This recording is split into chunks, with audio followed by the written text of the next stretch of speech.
when you were growing up and you see like, okay, people in the north are a bit more, stiff and the way they work a bit different. In the south, it's always more dynamic. Everyone is just moving around all the time. In the north, it's slower. People are a bit meaner. You don't see people going from the south to the north to work. That's a really good point. So no Vietnamese people go from Saigon to Hanoi? No one moves upstreams.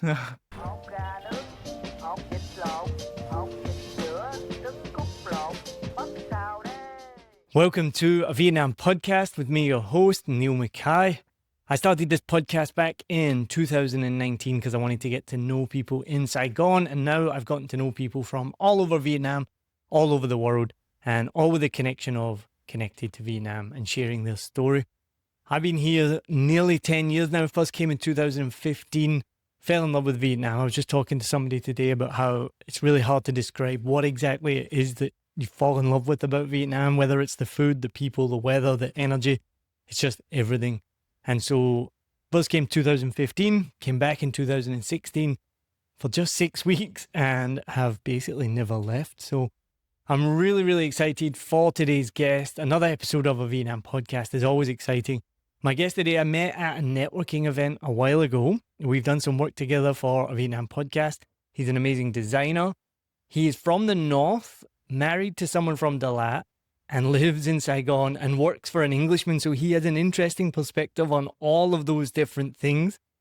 He is the co-founder of Win Gordon, and he owns the Snake Cup that Craig Ferguson owns. That if you are a fan of Craig Ferguson, the late night talk show host in America, you'll know exactly what I'm talking about. I had no idea. I had to go and Google it this morning to find out what the hell he was talking about.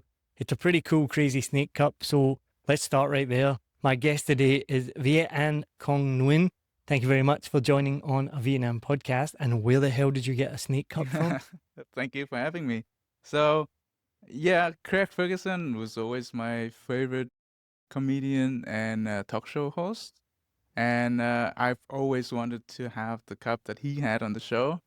And that was my wife's gift to me my birthday last month.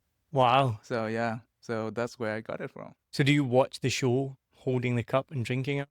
Well, yeah, I mean, I've seen most of the things on the show. So well, he has a podcast as well now.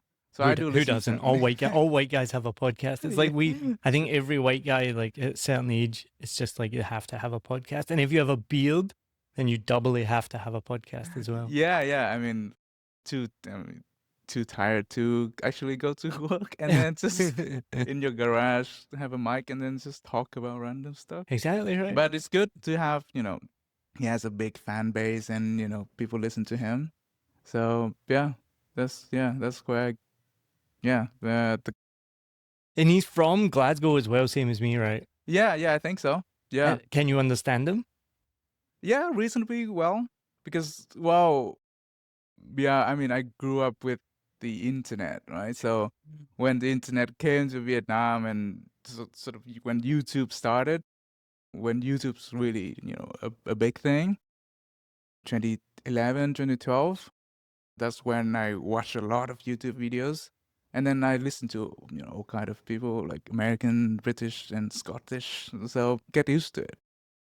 But I love how when I asked, could you understand him? Your answer was reasonably well. It wasn't like, no problem at all. I was like, I'm reasonably well. It's kind of typical for the Scottish accent. Yeah, I don't think you guys understand each other very well either. Not really. When I go back to Scotland, I can barely understand what anyone says. I'm like listening intently for what they said. So you you were brought up in the north. Yeah. I'm going to say you mentioned like before the internet, but I'm old enough, like I was born in Scotland, but I know what it was like to be born without the internet. But I do meet a lot of people that have learned English by exactly what you just said, like watching YouTube videos, which blows my mind because I can barely count to 10 in Vietnamese, and I've been here for 10 years. I've always been terrible with languages. Like I studied French in high school for years. I honestly can't remember anything apart from like Je voudrais glace, which s'il vous plaît, which is one ice cream, please. Yeah. So I'm just terrible at languages. So I don't understand how anyone can learn a language just through the osmosis of watching a YouTube video. Is that how you learned English? Sort of, yeah. Because you have the privilege of having content and stuff in English, so you understand most of the thing anyway. So you don't have a need for to learn a new language, right? So, but as a Vietnamese, there's not a lot of things, not a lot of interesting things for our sort of age at that time, except for overseas stuff like foreign stuff. Then it's always in English, so you have to sort of learn to have to learn English to understand them and to sort of all the entertainment things, movies, music are all in English. So you sort of have to learn it to enjoy it. Yeah. Well, when I go to the movies, in Vietnam, again, I've been here for so long. I don't know if you know this or you're aware of this, so correct me if you're wrong, if I'm wrong, or if you do know this. But when we first came to Vietnam, it was kind of challenging to go to the movies because Vietnamese people would talk through the movie. They would be very loud, talk to each other, take phone calls sometimes, and you would see it in the expat groups. Expats would get frustrated going to the movies because these kind of things happened. And I saw it a little bit as well, and it was frustrating. And it's interesting I'm bringing it up now because I'm actually going to the movies tonight. But now, over the last few years, I didn't realize this till recently. Like, I just never see that happen anymore. I think it's culturally changed, and maybe Vietnamese people have begun to learn that you don't go to the movies and have a conversation. But what I did learn, though, which again is kind of not being cognizant, I guess, of people going to watch a movie in English, is often that people were talking because they were not understanding what was being said. Because we were going to see an English language movie, we just watch it, but there's Vietnamese subtitles. And we didn't find out till many years later that actually a lot of those conversations was because somebody didn't understand it. Maybe the Vietnamese subtitles were too quick or whatnot. So then they were kind of explaining to each other. Right. Yeah, probably. Yeah, probably true. And also I think that's a bit of a cultural thing as well. We grew up, watching movies and TV at home with parents and with, family. So you actually do discuss it and talk about it. So we never actually learn. We didn't have theater, like proper theater, right? That's where probably you got it from.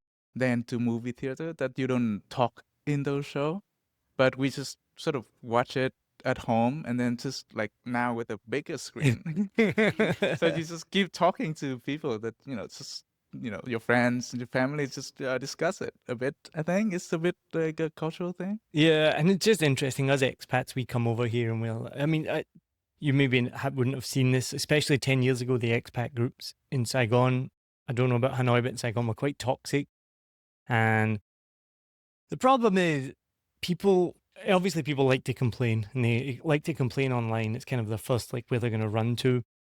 And what would happen, you could see it. I think I probably did it once or twice as well. Something here in a different country, a different culture frustrates you because it's different to what you're used to. So going to the movies is just one example of many. Driving would be one of the biggest ones. Now I'm pretty zen when I'm driving, but in the beginning, it's like, what the hell is going on?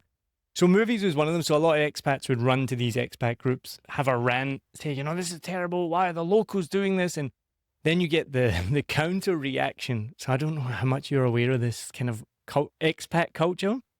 For the longest time, and again, this has died down a lot. For the longest time, any comment on the expat group, within 5 or 10 responses, there would always be somebody that said, well, if you don't like it, go back to your own country. You've heard this? Yeah, yeah. And around the world, it's so racist. It's just like, I'm allowed to have an opinion in a different country. Sometimes maybe the opinion isn't valid. Maybe you need to be more culturally aware.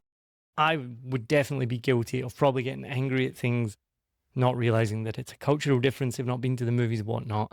Then the longer you be here, the longer you live here, you realize that not to go online and have a rant. And then you see other people coming here, they've not been that long, having a rant. And I remember you literally just waiting for somebody to say it. It was just like a game, almost like who's going to be the first person to say it. If you don't like it, go back to your own country. Yeah. I've noticed that that's kind of stopped though lately.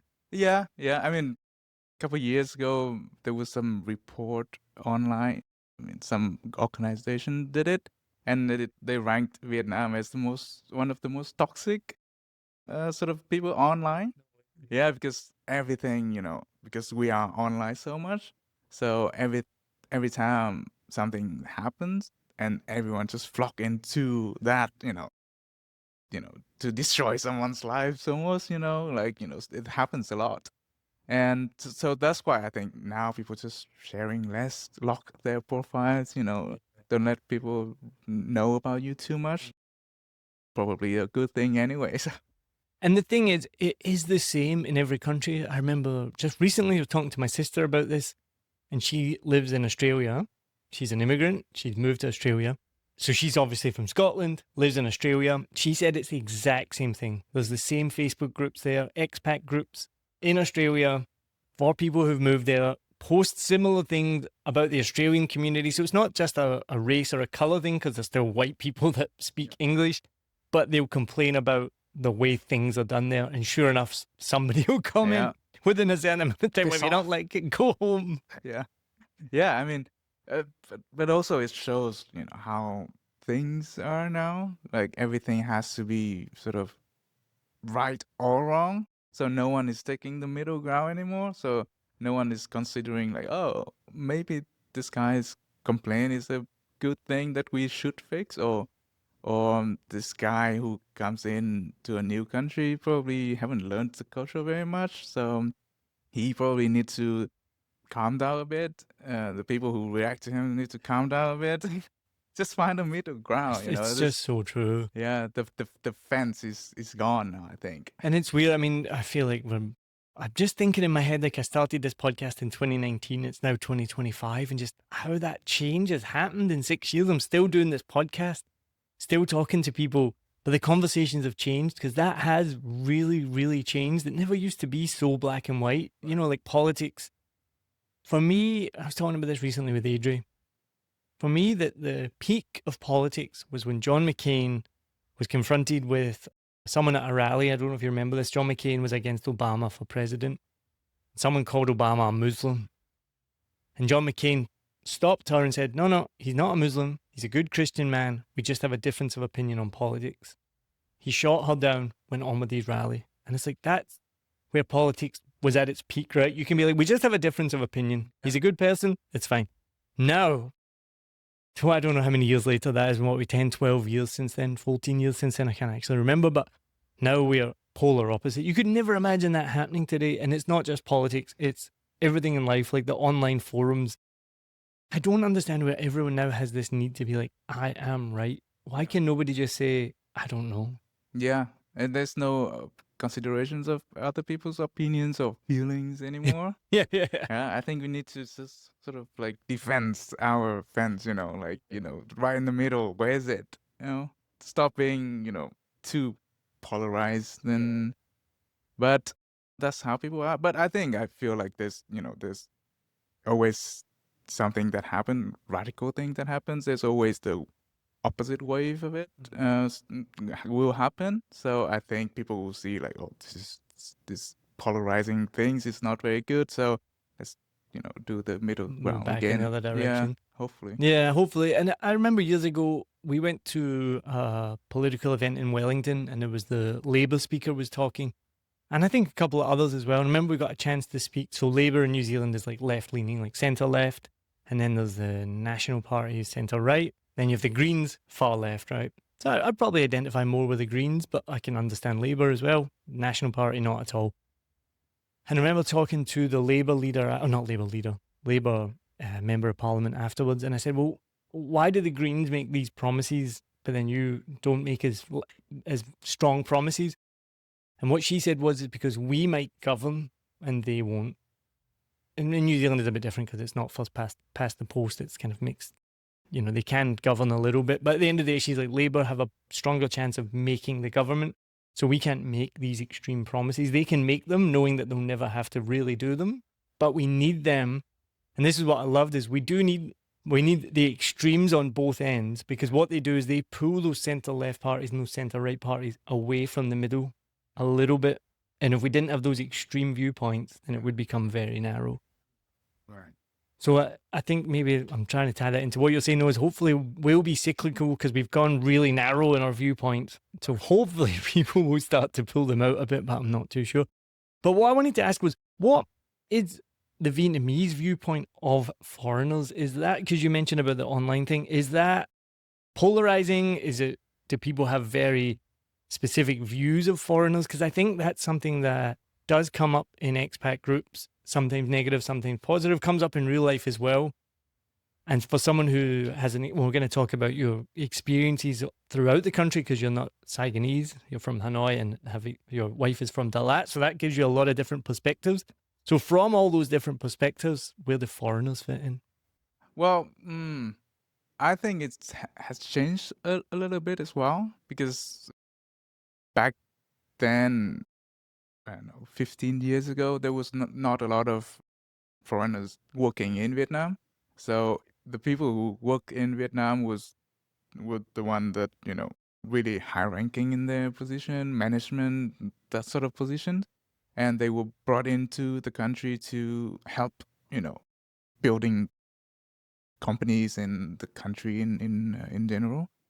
But now there's a lot more job opportunities that needs more foreigners. So all kind of foreigners will come in, and so I think the perspective of Vietnamese towards foreigners have changed in that, way more respect to a bit more like, oh, okay, there are many different kind of people as well. So there's always a joke like, oh, he's teachers in Vietnam is English teachers in Vietnam is never really sort of well looked on, right? So, which is sometimes true, but there are a lot of something or a certain type of people. Then you would see a lot more personalities and different ways people behave, But I'm sure like majority of foreigners teachers even are nice, but the bad ones stand out. Well, that actually leads me to what I was going to talk about and ask about next, because that is the problem, right? So you have more and more foreign teachers coming. And I also wanted to add as well, because I had this conversation today with somebody in America. So when we say the word foreign or foreigner, do you realize that has a negative connotation in the West, in the UK and America? Yeah, so if I was in the UK and I was to call someone a foreigner, it would almost be derogatory. Yeah, like almost like racist. Well, I mean, because normally you wouldn't call someone white-skinned a foreigner. Mostly you'd refer to a foreigner as somebody from a country with dark skin, right? And I was talking to this person today in America, and I mentioned a foreigner, and I was like, oh, by the way, I'm not using that in a derogatory sense, because here in Vietnam, Vietnamese call foreigners foreigners, right? Like if you're not from here, you're just a foreigner. And I love it because it's just the true meaning of the word. There's no, I know that, I don't think there is anyway, right? There's no derogatory meaning to it. It just means you're from another country. So if you're listening to this and you hear us talk about a foreigner, we're talking about it in the Vietnamese sense with no negative connotation like the other countries. So to go back, this is why I asked you this question, right? Because I've seen some things online as well from foreigners, not just Vietnamese, that there is a stereotype of some, and let's say mostly English teachers, unfortunately, because this is the other problem. There's a little bit of a low barrier to entry to teaching English. Not all schools. Some have a higher barrier to entry. Some have really low. Yeah. I mean, I heard stories when I first came here of any backpacker walking down the street in Vietnam could get a job as an English teacher. And then it happened to me.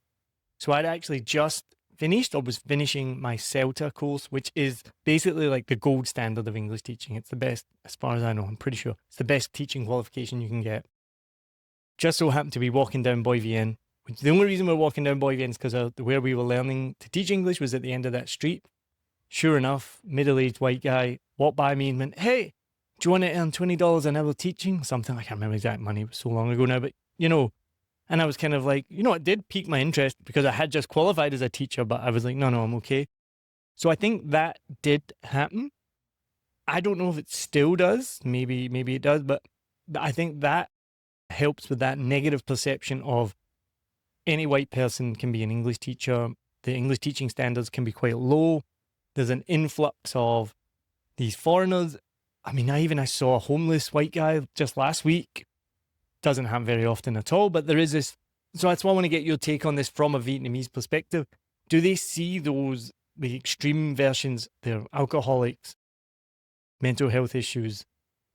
There is a thing that we never really talk about with they might be sex offenders. That definitely happens as well. It happens in every country. Some people come to Vietnam to escape or to do illegal things as well.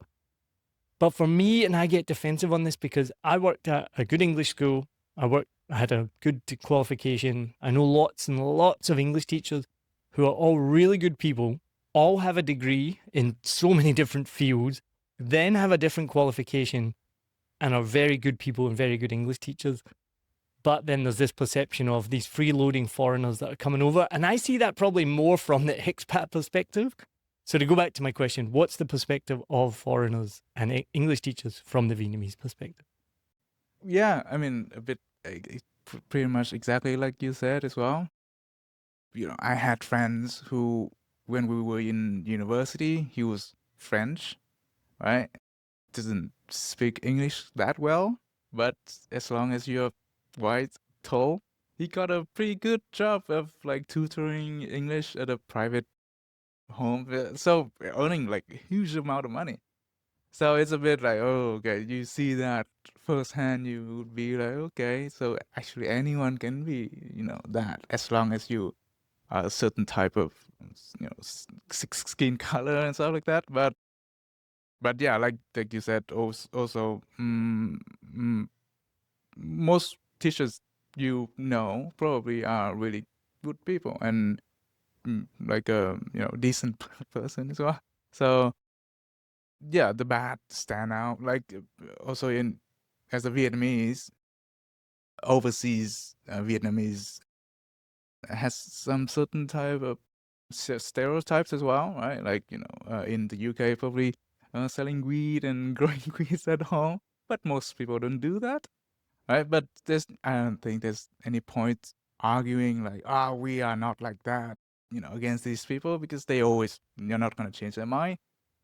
As long as you're doing your job well, being a decent person, and you are in a good community, and it's sort of eventually will show, I think, because just the bad ones will just disappear slowly, hopefully. And also, I think slowly the barrier is getting a bit higher and higher. So more qualified people come in. The Vietnamese, English is getting much better. Then parents are getting more and more knowledgeable about English as well. So they know what is good and what is not very good. So slowly that barrier will raise as well. I talk about stereotypes a lot because I do think it's an important thing to talk about. And there's a few different stereotypes of foreigners. So one is that they're all wealthy.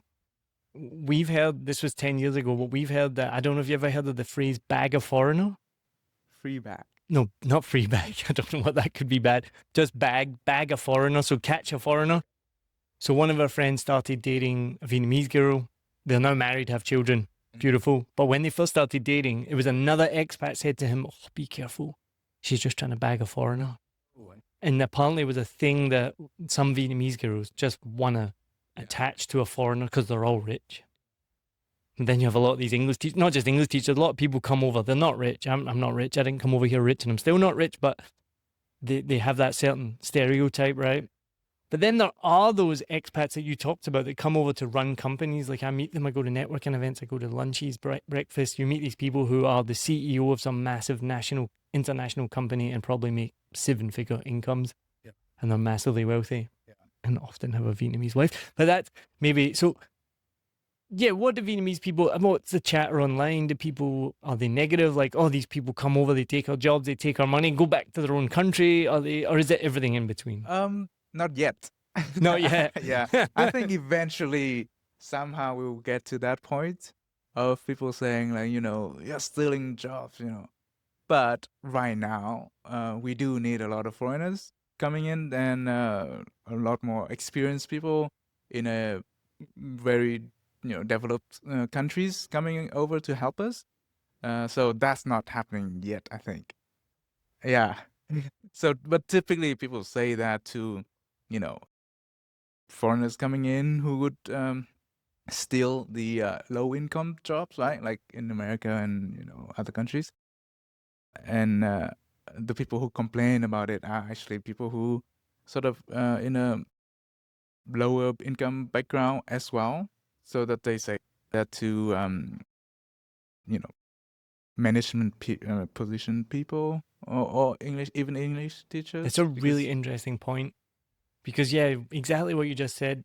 People overseas, and often get incited by politicians, are railing against people stealing the low-income jobs.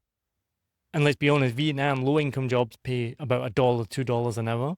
There's no foreigners coming over here stealing those jobs because they could do them back home and make 7 times as much, even in a low-income job. So that's a really interesting point. The other stereotype I wanted to ask about, because we've just had Reunification Day, which is obviously a massive celebration, and whether it's in full celebration or not, massive celebration of the reunification of North and South. Now, we've talked about this on the podcast before.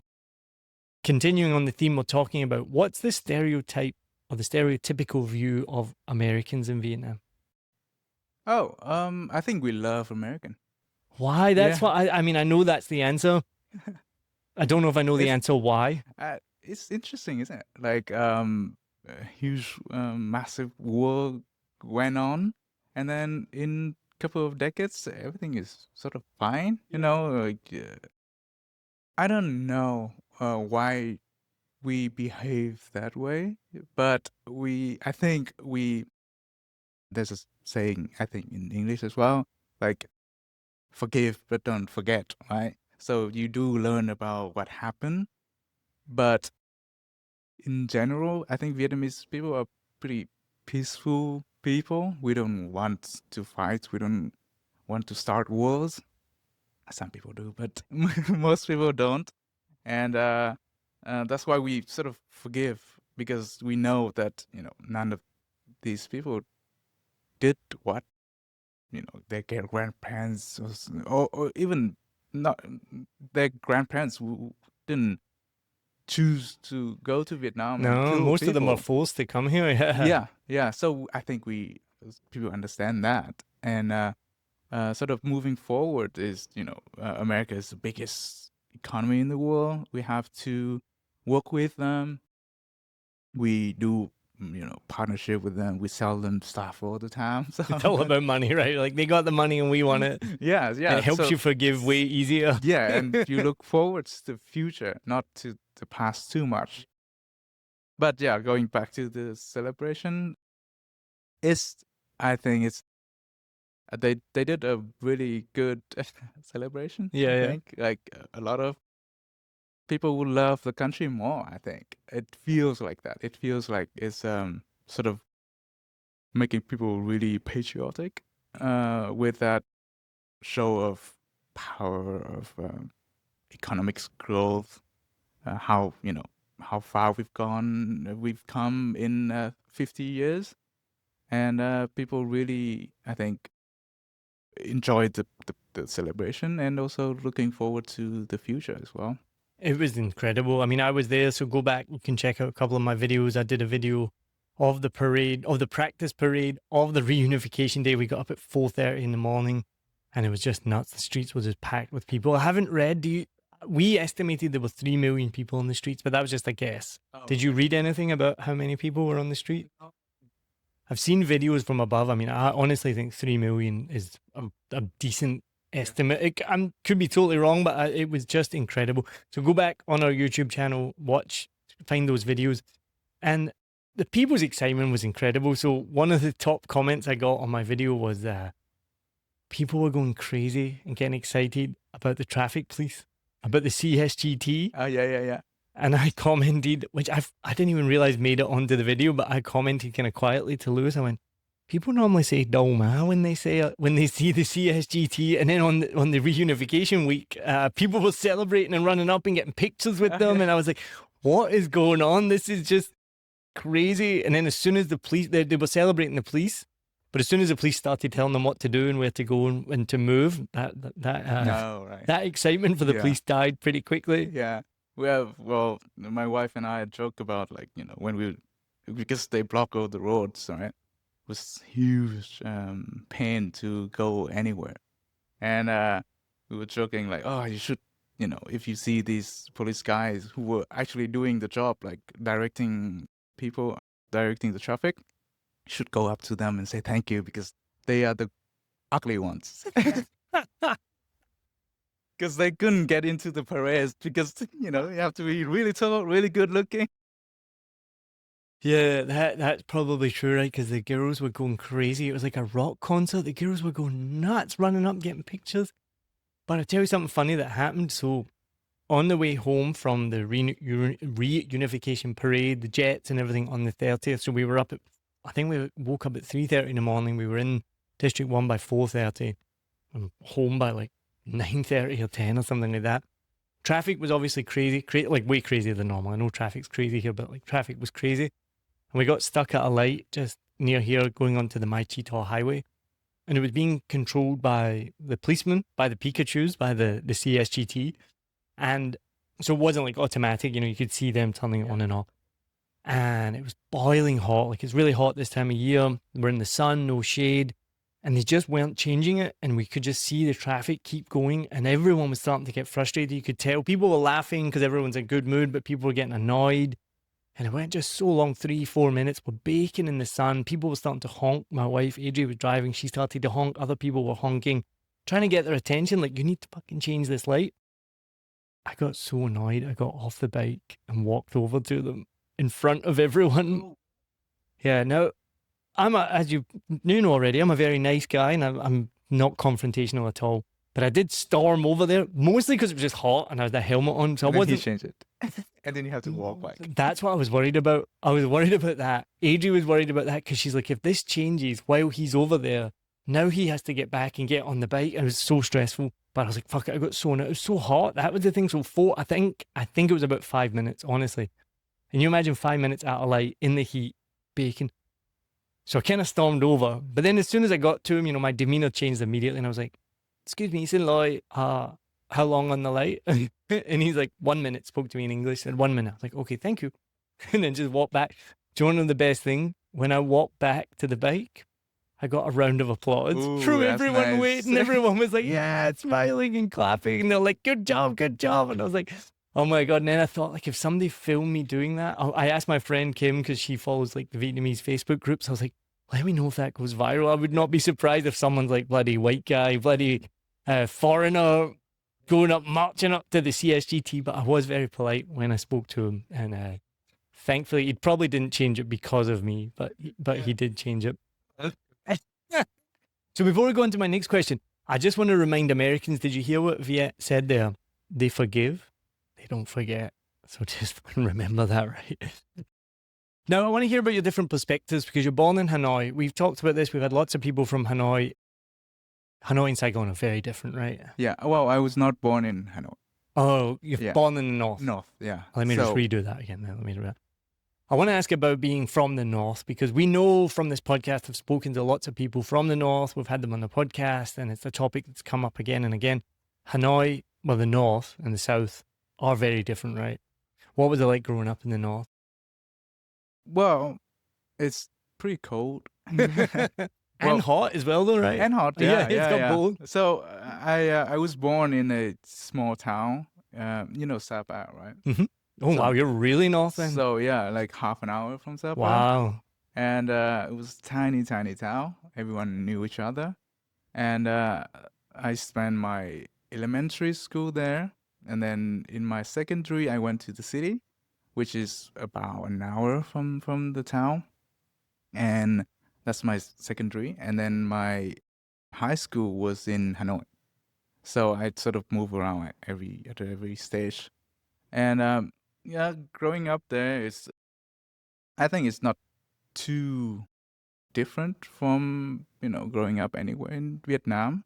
But it's when I got a bit older, then I just sort of realizing, how things are working and how people are different, especially after I moved to the South and actually, when you reflect back when you were growing up and you see like, okay, People in the north are a bit more, stiff, and the way they work are a bit different.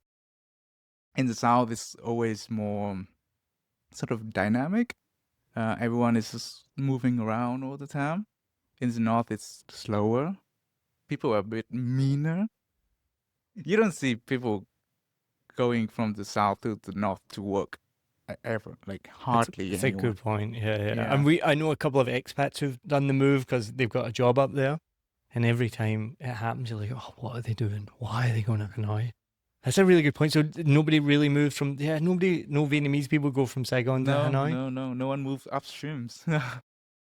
Yeah, because the way people work there is very different. Like, everyone knows someone, and then that sort of, it's very political way of working, sort of relationship kind of working, not like how good you are sometimes. It's always how well you know people and how much money you have. There's a phrase called it's not who you know, it's not what you know, it's who you know. Yeah, And- pretty much. yeah. Yeah.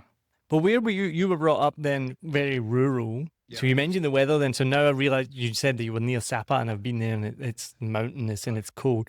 So were you brought up, like, what was your housing situation like?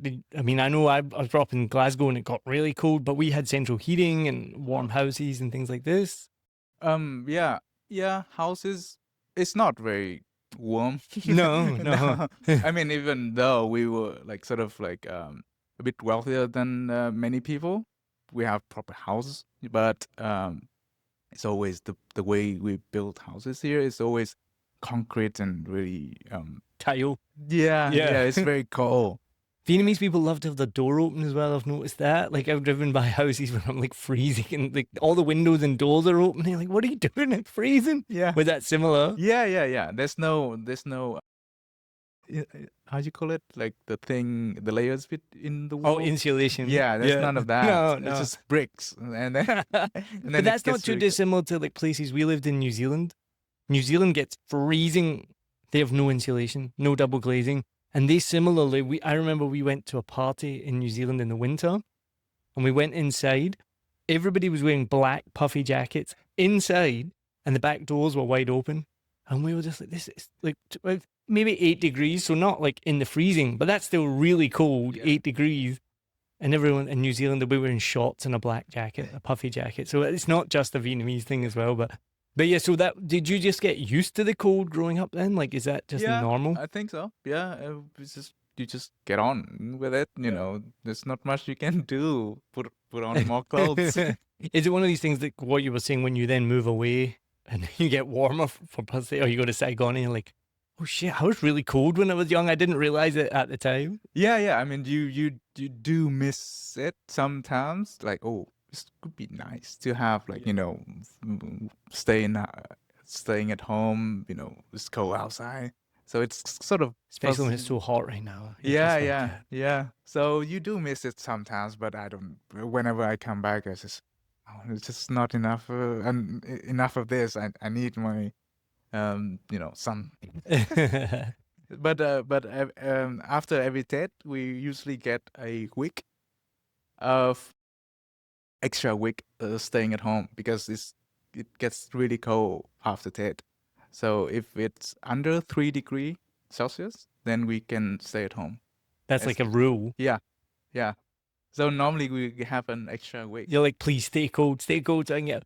It's interesting. So everybody goes home for TED, right, in Vietnam. We were talking about this just on the weekend. So our good friend Kim, who's been on the podcast before and regularly in the videos, she's one of those rare people. She's Saigonese, family from Saigon. She has no hometown to go to. So when there's TED or any major holiday, like we just had a holiday weekend, everyone goes home. Her home is here. And for most people in Saigon, nearly everybody has a hometown. So for you, your hometown, miles away. Did you go back for TED? Because I do. There's like Hanoi and then Sapa. We've been to Sapa and it's like a train ride. It's maybe changed now because this was like 10 years ago, but how long does it take you to get back? Well, it used to take 11 hours from Hanoi to my hometown. 11 hours from in the Hanoi. Bus. Yeah, in a bus. It's really far. Yeah. Well, it's not far. It's just the road was really, Well, really there's no bad. highway as well, right? It's No, quite like no. curvy and mountainous. Yeah. And So now they built a highway. right. So it usually takes 6 hours. Still a long time. Yeah. So usually I fly from Saigon to Hanoi. It takes 3 hours with the airport and everything. And then get off, and then either someone will pick me up, or I will get a car from my brother or sister, and then we just drive back home straight from the airport.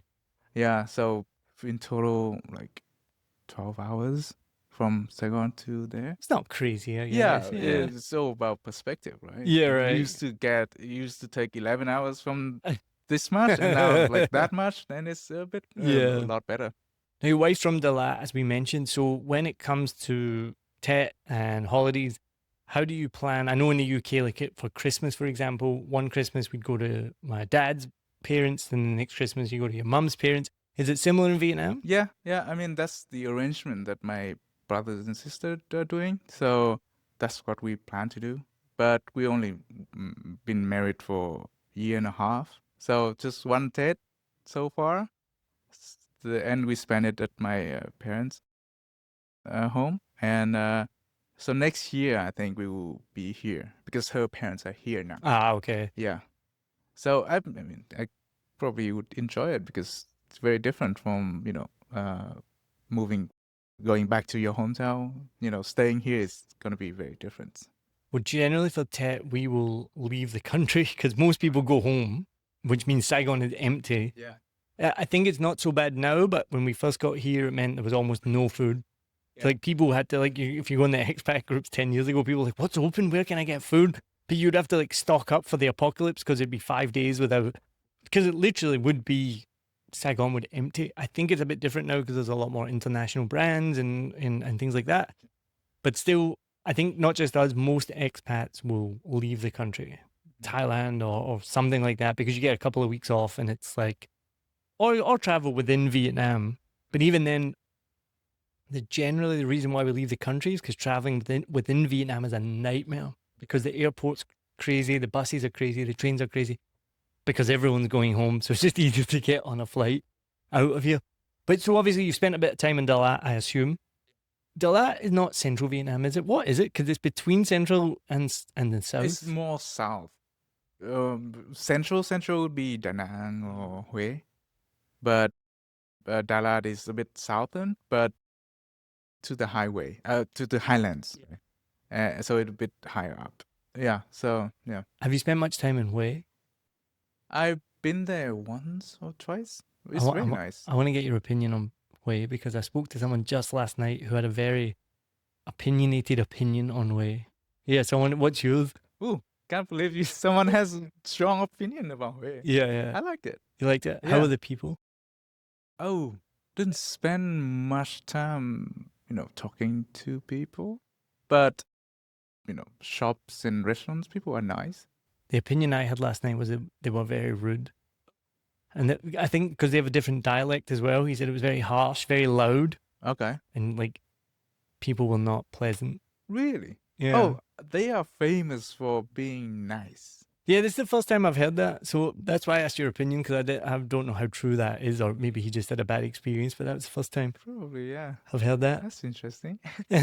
So as a Vietnamese person who has experiences of the whole country, what's your opinion of Vietnam? I'm enjoying it. I like it here.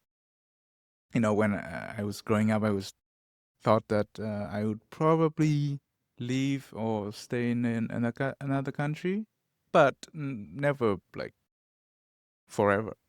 I would think eventually I would come back and spend my life here. And I never actually move away or staying in another country for too long. But now I have my own company, and I have my employees to pay. And I'm married. I have a dog, so it's pretty settled here. We have a lot of problems. We have a lot of things to be improved. We're getting better and better every day. So I always enjoy it here. One thing I wanted to ask was, going back, in my mind, I'm imagining young Viet way up in Sapa. It's cold. You said your family were relatively wealthy, so it wasn't like you were in poverty or anything like that. But when you were that young person there, and Sapa, we just said it's 6 hours. At that time, it was 11 hours from Hanoi. What were your hopes and dreams for yourself and for Vietnam? Whoa, I was small, so I didn't think that big at that age. What did you think for your future? What were you imagining? I always thought of becoming a comedian for some reason. No way. My mom's still talking about it sometimes. Not very funny, but but it's a very small town, so you always sort of think about what's out there, what's Hanoi is like. So my parents would send my brother and sister to study in Hanoi first. So every summer I would spend a couple of weeks in Hanoi, and see all big things, and amazed by it, and always thought like, oh yeah, I have to go here, I have to come here. And then you have the internet, you have books, you read about other countries, and then you dream about going overseas and stuff. And then Saigon is very different, and when you moved here, it's really amazing. So it's sort of starting to build like not that it's different from my dream, but it's not too different. One thing is, I said like I wanted to be a comedian. In a way, my job right now is observation of people, observation of how things work, and bringing something new into it. And that's sort of comedy is like, right? And we do make funny ads sometimes too. So it's sort of dreams fulfilled. That's amazing. And I think you're 100% right with comedy. I think you're 100% right with comedy. You can be a comedian, it can be a stand-up comedian. We make a podcast for a stand-up comedian in America, and her job is a stand-up comedian, but she interviews other people in the comedy industry. And there are so many jobs that people do, whether it's writing, acting, or just anything creative. And I like to think some of the things I do, I don't do comedy anymore, but I still think it has a comedic influence in what I do. So whether it's designing something or whatnot, I think a stand-up comic is just one facet of being funny or being creative or being comedic. So that's awesome that you get to do it. Would you ever do an open mic or get up on stage? Ooh, no, I don't think so. We're going to change that. Viet, thank you so much for being on a Vietnam podcast. I've loved talking to you, hearing your perspectives on that. Thank you for watching or listening, whichever one you're doing. Remember, we are on YouTube now. I've moved to the dark side and we do videos now, so I'm so sorry about that. I used to be an OG podcaster and just do audio, but we do video now, so go check them out as well. Remember, leave a review, rate us, give us a 5-star rating, and the best thing that you can do is share this with someone else. And if you want to become a Bops out there and join our Patreon, go to patreon.com/a Vietnam podcast. Thank you very much for watching, listening, however you're consuming this. Viet, thank you very much for coming on a Vietnam podcast. Thank you for having me. You're very welcome. Cheers. Cheers.